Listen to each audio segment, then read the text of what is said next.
Hi guys, happy Monday. Hope everyone is doing well. And most importantly, I hope you guys have all been staying safe and healthy. So, I'm going to go over some updates today, and I will begin with some messages that I have received over the weekend from fellow hosts on the communities and some of the concerns that they have and some of the questions that I've received. So, I'll go ahead and address those. So, let me get into my computer and kind of go through some of the messaging. Okay, so I'll just kind of read through them and kind of answer them as I get through them. So this is from a host who used to be a Turo host, but no longer is, and I believe he does private rentals and as well as rentals on Get Around. From his message, it says things are very slow, even on Get Around. He says, da, da, da, da. My friend has a lot of payments as well, and he does Turo, he does luxury cars, and he owes more than 400K in loans. But the way business is going, he might have to file bankruptcy, and every other Turo host is worried about it on Facebook. So it's the first one. And then another one, so this one's a little bit different, but kind of very interesting perspective. A host was kind of driving by, I think, the Orlando airport in Florida, and he kind of sent in photos and said that he noticed that all the Enterprise, Hertz, and Avis cars parking lots were packed. He said easily over 5,000 cars combined from what he saw.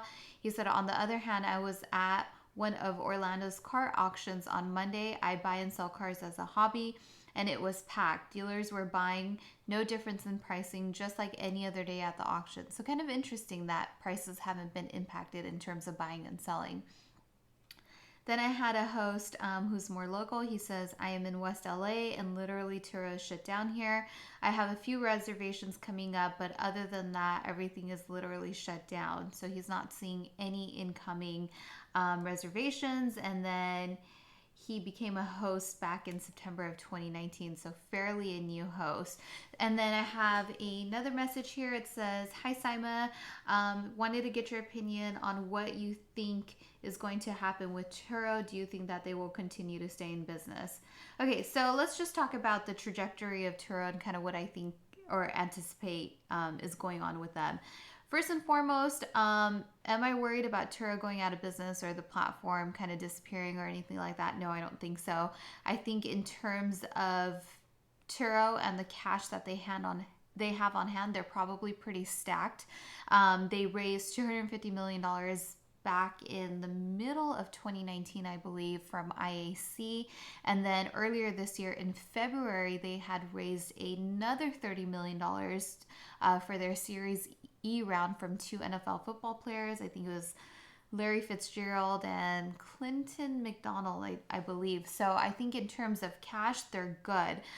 They probably don't have any issues there. But the question that I kind of ask myself is, how are they going to use that money to stimulate the marketplace or to help their host or to maybe make customer support better? I've seen a lot of comments come through where people are struggling with support, and even as recent as last week, I had a couple of issues on rentals, and when my renters tried to contact support, they've had a very tough time hearing back from people from the Turo team.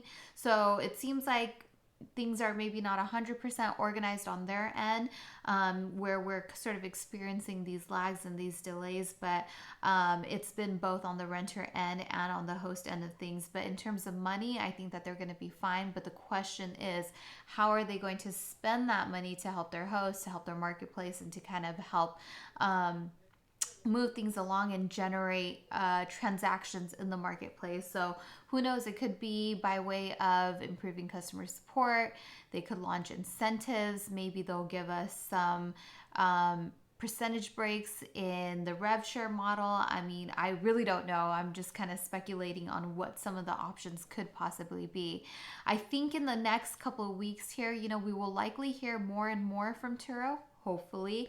But in terms of anything that's really sort of tangible that would affect us in the here and the now and kind of help us push transactions, I honestly don't think that there's going to be anything that's major that they can do at this moment in time.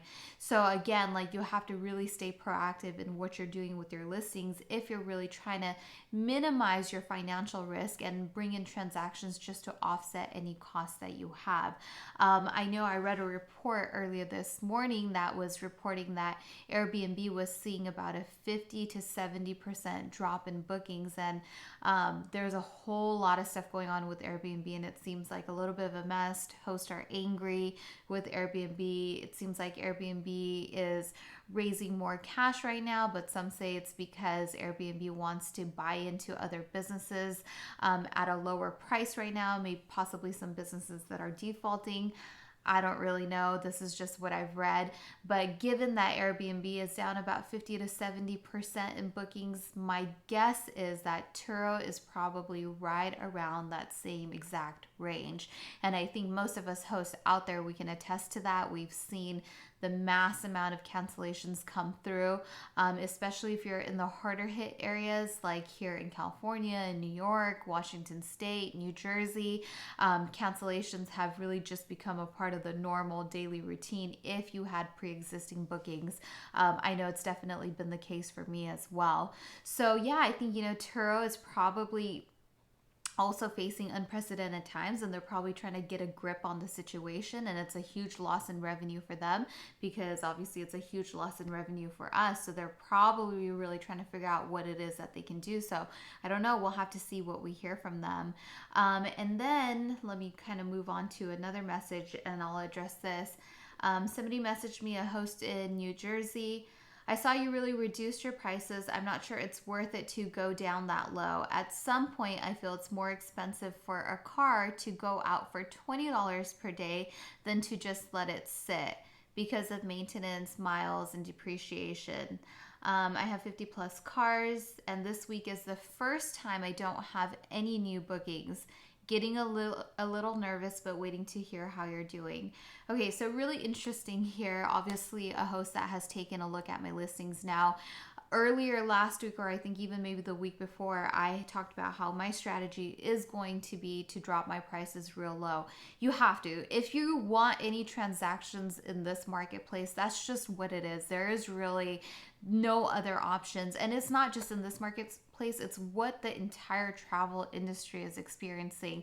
And a really easy way to gauge this is that you can go look at Airbnb listings also, and you can see the percentage that listings have dropped because it shows you what it's been discounted by. And okay, let's forget about gig economies, right? You can even go on a website like Google Flights, and you can go look at their price trend graphs, or you can go on Kayak and look at their price trend graphs. You can search for dates way a couple months out, and you can see what the prices are, and that is a really good indication as to where the market is going to move and how these bigger players are anticipating movement in the market. And across the board, every single site that I've looked at, and I literally look at this on a daily basis, everyone is priced rock bottom pricing. That is just where the market is at. The stock market is even there. So it's like no matter what market you look at, that's just where pricing is at. And so if you want to transact in any way, shape, or form to minimize any financial risk that you have, any cost that you have to have low pricing. Now, given that, yes, that is a valid concern, he said that it seems like it's better to just let it sit because of maintenance, miles, and depreciation. So that's a valid point to make, and I think there's a lot of people out there that think that. So one of the precautions that I did to sort of offset my risk, so right now all I'm doing is looking at my risk. So you have your financial risk, which is all your expenses and costs that you have to run your business, and right now we don't have transactions coming in the way that we like. And then you have risk for the transactions that are taking place, and you have risk to your cars, right? In terms of miles, depreciation, so on and so forth. So what I did to counteract the risk over here is to increase my insurance, okay? And the math totally makes sense on this. So as you all know, in the past, I've had Turo's basic insurance on all of my cars, which is the lowest form of insurance. Because I transact so much and I generally have higher prices, I make enough revenue to where it's worth it for me to pay the deductible in instances that may occur versus paying the extra percentage in insurance for higher coverage. But in this case, because my prices are so low, it's not really about revenue, and it's definitely not about profiting on anything. It's just about offsetting costs right now, offsetting financial risk over here for business expenses, right? So over here, what I did was I increased my insurance. So I had increased it to the standard protection, which means zero deductible. So right now, I don't want to come out of pocket in cash on anything that I don't absolutely have to do. I want cash reserves. I want to hang on to my cash for what I really need it for. So the standard insurance will do exactly that. You don't have to worry about coming out of pocket. Now, because pricing is so low, literally my price ranges are between $20 and like $60. I mean, I've never, in all the years that I've done Turo, I've never, ever in any circumstances have I had prices that low. But we are in unprecedented times, so I do have prices that low.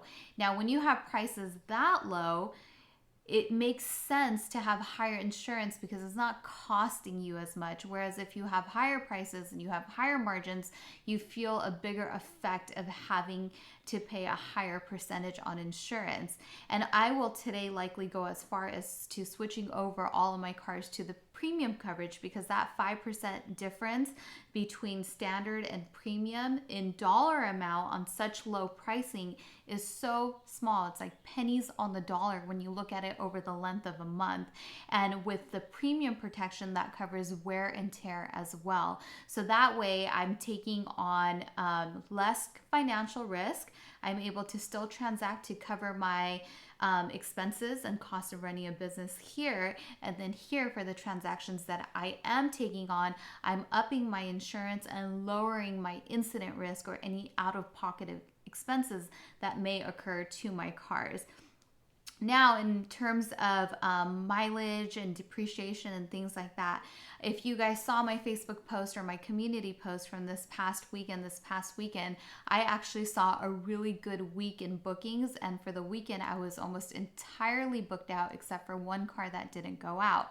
And what I noticed, obviously, I'm paying very close attention to where these cars are going and what these people are doing. Very limited driving. People are not driving very much, all local, and all repeat renters of the platform. So these people are already in the know. They all have 5-star ratings, because right now I'm not renting to anyone who doesn't have a 5-star previous rating on the platform, because I don't want to take on that additional risk over here for my transactions. And very low mileage driving, right? So people are just staying local. Obviously, California is, on a pretty strict mandate right now. So you can't really go anywhere. You can't really do anything. You're just going to your local grocery store, or if you're taking care of your parents or relatives or whatever it might be. So that's what I noticed from all the cars that came back from rentals, is that everyone drove quite minimal, didn't go very far, and I didn't really run into any issues. So that's been really good. And so again, the way that I'm sort of looking at all of this, for me, purely it's about minimizing financial risk. And right now, if you are leveraged by way of the cars that you have, that's what you want to really think about, is how can you minimize that risk and continue to transact to offset that cost. And I think that some of the cars that are not making their payments, right? Because he asked again, why would I price my cars basically that low? For the cars, that's just the day rate, right? And this month I will be able to make almost all of my car payments. The ones that I'm not able to fulfill my notes on, for example, my high risk cars, which is like my 6 Series BMW, which from my past videos I talk about how that one, it has been pretty difficult to get rented out, and the cost on that is higher. I'm about 30 to 35% off on paying the car note from the rentals that I've received. But that is just based on the base day rate. Now, what you can't see on my listings is all the people who are adding on the trip extras. So I'm getting a lot of post-trip cleaning fees. I added on a trip extra where it's post-trip cleaning plus an additional 100 miles for $30.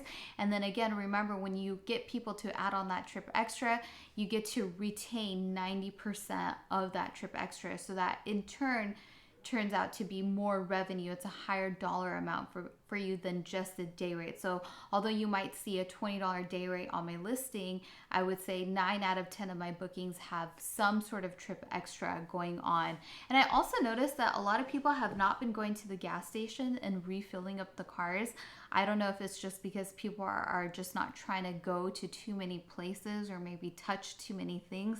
So I've also been able to capture those $10 inconvenience fees, which it seems like people have not had an issue paying that. Another thing is that I've seen is that people have been more than happy to pay the cleaning fee, and I think it's because I've advertised so heavily that I'm making sure that the cars are detailed and sanitized and cleaned really well, that people feel okay with paying that fee, especially at a time like this. So, at the end of the day, we can wait for help, whether that's from our banks, if it's deferring payments or through government loans or whatever it might be. But what I have found that the most help that I've received has been from my repeat renters. It's because of these repeat renters that I can make all my payments and cover my expenses. So it's so important to really build those relationships with your repeat renters and really offer a great service and value. And you just always want to remember that word value and that experience. Like, people can depend on you. They're happy with the car that they got. It was clean. You're reliable, So that is what I would attribute 100% of my transactions to, is the repeat renters that I've been able to get to rent my cars over and over again. And if you watch my video where I talk about the strategies to survive a crisis, I talk about how one of the things that I recommended was doing a text message campaign or messaging your past renters through the app. This is something for me in particular is really, really tedious because I have thousands of rentals, but I really carved out a lot of time to put together a contact list and messaging everybody to help sort of stimulate some transactions. And that has worked very well. It's it's reminded people, hey, if you need a car, that they can rent from me and that they're going to get great rates. And that did result in a few rentals, which was really nice. So it definitely takes a lot of time and effort to kind of try out these different things and to help generate that business. And again, I could just call my banks and I could defer my payments and I could just hang out until all of this blows over. But that's not me, and that's not how I operate. And I want to offset financial risk, because just because you're deferring payments, which is a good option, it's still at some point in time you are going to have to make those payments. That leverage is still going to be there, and it's going to need to be deleveraged eventually, right? So you have to remember where we are in the debt cycle, whether that's for you personally or as an economy as a whole. And even though right now what we're going through, it's so difficult, what you have to remember is, what is this all going to turn into maybe a month or 2 months from now, or even 3 months from now? We have to remember that most people right now, majority of people, are going into a negative, right? Whether that's they can't pay their credit card bills, or they can't pay their rent or their mortgage, or whatever it might be. Whatever expenses they are that they can't take care of, it's going to take them into the negative, which means we're in that sort of depression phase right now. And after the depression comes deleveraging. People, once they're back into work and things kind of get rolling again and we get back into the normalcy of things, they're going to be focused on paying back that negative, which all in all is going to slow down transactions in the entire economy and marketplace. People aren't going to be spending as much. They're going to be focused on paying off that debt. And so that's why you want to focus on that repeat business, even in a time like this. You want to come through for people who need it the most, so that when things kind of bounce back, but we can anticipate them to still be kind of slow, you can still depend on those repeat customers to come back when your prices are lifted. So that's why I'm so focused on making sure that even through a rough time like this, that people have a good experience, a reliable experience, and that they're taken care of, even though it's at really no financial gain for myself, and it's just by way of helping me kind of maintain my cost. So yeah, that's that. And what I wanted to do was share some of my renter story to kind of give you guys an idea of the type of people that I'm experiencing renting my cars, and why, again, I'll keep repeating this over and over again. It's like beating a dead horse. There are a lot of people out there right now who are in serious need of a car. People are in all types of different situations. Just this morning, I had a rental. The rental was from a guy who is in the military. He is stationed in Arizona, but he is originally from South OC. And he was coming into town because he just got notice that he was going to be deployed. His family, his mom and dad and siblings are here in Southern California. So he has about 5 days before he gets deployed to Romania, I believe it was. And so he wanted to get home as soon as he possibly could be, especially because things are so weird right now. And he wanted to come and spend time with his family while he could before he has to leave for months and months at a time. Another one was my gray C300 renter. She continued to extend for, God, about a week and a half now. And one of the things that she said was that she's the one who is supporting her family and she really needs a car. Her exact words, to shop for essentials and groceries. And then another one was I had a single dad who lives literally down the street from me. He has a young son.